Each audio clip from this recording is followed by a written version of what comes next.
ще ні на що не обговорюється, але посилюється підтримка Києва у війні з Росією. Завтра до неї додадуть допомогу у галузі кібербезпеки і обладнання для захисту від хімічних та ядерних загроз. Серед неформальних, так би мовити, тем ідея Польщі відправити миротворчу місію НАТО до України. Росія вже заявила, що розцінить це як пряме зіткнення її сил із силами Альянсу.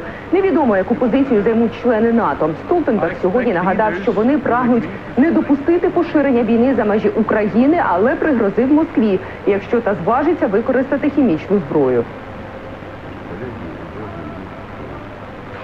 Будь-яке використання хімічної зброї повністю змінило б характер конфлікту. Це було б кричущим порушенням міжнародного права. Росія має припинити агресивну ядерну риторику. Це небезпечно та безвідповідально. НАТО має намір захистити всіх союзників, і ми надсилаємо Росії дуже чіткий сигнал. Ядерна війна не може бути виграна, і таку війну ніколи не можна вести. Із штаб-квартири НАТО лідери переїдуть сюди, до центру Брюсселя, уже на саміт Європейського Союзу. На ньому, зокрема, йтиметься про можливість запровадження нафтового ембарго проти Росії. На цьому наполягають країни Балтії, та поки утримуються такі політичні важковаговики, як Німеччина. Мовляв, ціни на енергоносії у Європі і так високі. Канцлер Шольц сьогодні, виступаючи перед депутатами Бундестагу, пояснив, негайна відмова від поставок російського газу і нафти спровокує різке падіння німецької економіки. Із залежністю від російських енергоресурсів обіцяв покінчити, як тільки це буде можливо. Цитата. І запевнив, що Україні не слід сумніватися у підтримці Німеччини. Президент Зеленський, die Ukraine kann sich auf unsere Hilfe verlassen. Президенте Зеленський, ви можете покластися на Німеччину. Ми бачимо, що санкції працюють, російська економіка хитається, фондовий ринок здебільшого закритий, валюта обвалилася, її не вистачає. Іноземні компанії залишають країну сотнями, але це лише початок.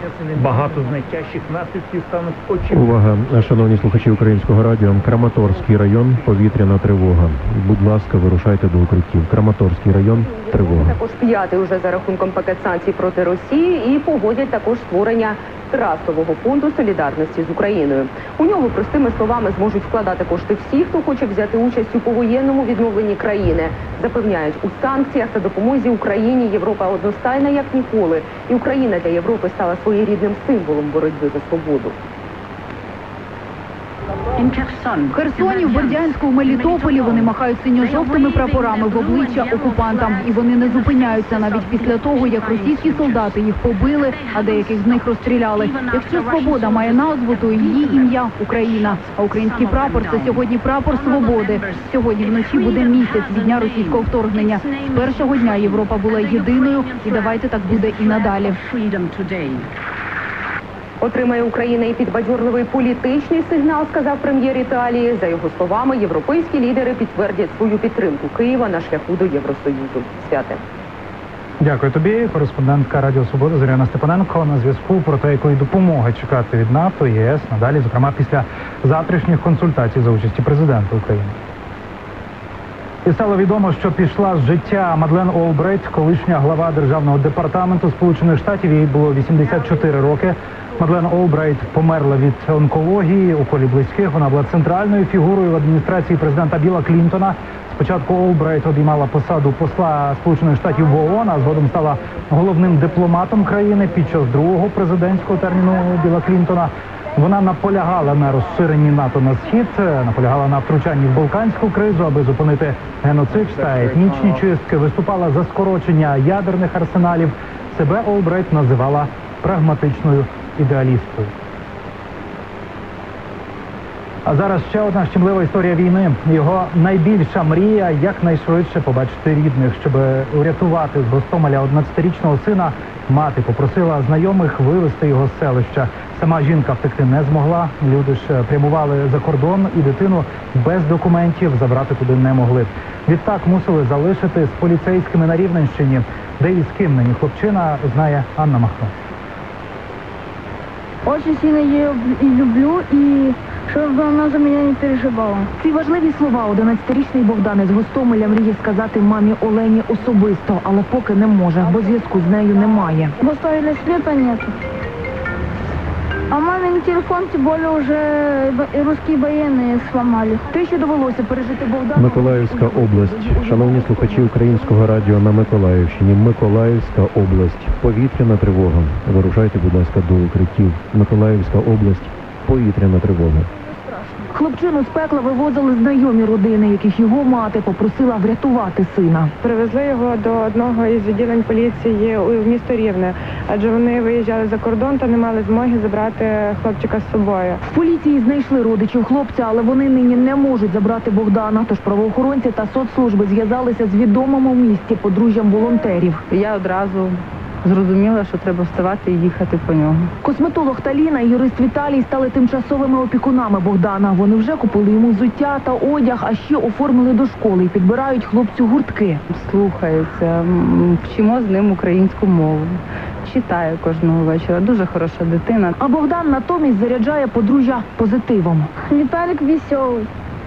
Можно с ним немножко похихотать. Талина серьезная. Проте і копи, його перші знайомі в місті, про хлопця не забувають, показують йому свою роботу. І ведуть на екскурсії до криміналістів та кінологів. А можно кинуть мяч, чтобы он словил? Конечно. Тим часом ТСН дізналася про ще одну мрію Богдана. Ким ти хочеш бути, коли ти... О, я пожарником хотел. Хочу людям жизнь спасать. Тож ми підготували сюрприз, про який хлопець не знав до останнього. Привіт. Здрасте. О, відразу відчувається майбутній рятувальник. Богдан не міг стримати захвату від машин рятувальників, спроб самому під'єднати рукава та ще й побувати у диспетчерському центрі. Вообще прикольно. Вивчаєшся, і ми запрошуємо тебе до себе на роботу. Згідний? Да. Весь час з обличчя хлопця не сходить усмішка, шкодує лише про те, зізнається, що не може поділитися всім цим з мамою та старшим братом і сестрою. Знайти рідних. Дніпропетровська область, Кривий Ріг, повітряна тривога, шановні слухачі Українського радіо, Запорізька область, Запоріжжя та область, Дніпропетровська область та Кривий Ріг, повітряна тривога. Я приніс такий великий шматок радості. Я хочу людям сказати, що не потрібно боятися брати дітей. Бо чужих дітей не буває. Це закликають пам'ятати усіх українців. Анна Махно, Олександр Ковтунець, Рівненщина, ТСН 1+1. Віримо, що незабаром Богдан побачить найрідніших, а ми це покажемо в нашому марафоні. Поки що в мене все. О 22-й знову зустрінемось в цій студії із оновленою добіркою від команди ТСН. А далі Руслан Сенічкін, Марічка Падалко. Залишайтесь з нами і слава Україні! Героям слава! Це об'єднаний марафон провідних українських телеканалів і радіостанцій «Єдині новини ЮА разом», поки колеги з телеканалу 1+1 не вступили. І ще раз нагадаю, Миколаївська область, Дніпропетровська область, Кривий Ріг, Запоріжжя та область триває повітряна тривога. Миколаївська, Сумська, Запорізька область. Повітряна тривога. Вирушайте, будь ласка, до укриттів, якщо ви ще не там. Шановні слухачі Українського радіо, бережіть себе, зберігайте свої життя, дозвольте, будь ласка, повітряним силам, Збройним силам України робити свою роботу. Для цього залишайтеся, будь ласка, в укриттях. Не порушуйте комендантської години, коли вона оголошується або триває у вашому місті. Слухайте Українське радіо на середніх хвилях, якщо раптом немає FM-сигналу. Якщо немає жодного сигналу, то слухайте в додатку Дії, якщо раптом є інтернет. Якщо немає інтернету, спробуйте ловити на будь-який приймач на багатьох середніх хвилях, в середньохвильовому діапазоні ми працюємо. І ми регулярно чуємо, що в окупованих містах буває так, що Українське радіо – це єдине, що взагалі можна почути. Тож від сьогодні дуже часто, практично завжди у випадку оголошення повітряної тривоги ми будемо дублювати це на хвилях Українського радіо. Просто зараз Миколаївська, Сумська, Запорізька область, Білгород-Дністровський район, Березівка, Чорноморськ, повітряна тривога.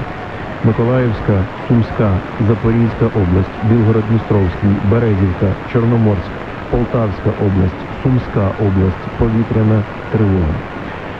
Ще раз, Миколаївська, Дніпропетровська, Запорізька, Полтавська, Сумська, повітряна тривога.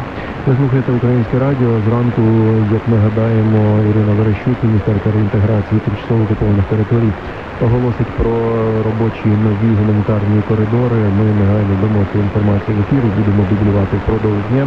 Тож поряд з інформуванням про поточні новини, поряд з аналітикою, якою ми будемо обов'язково продовжувати займатися в наших ефірах, будемо займатися таким от оперативним інформуванням про повітряні тривоги. Полтавська область, Сумська, Запоріжжя, Дніпропетровська, Кривий Ріг, Миколаївська область. Прямуйте, будь ласка, в укриття.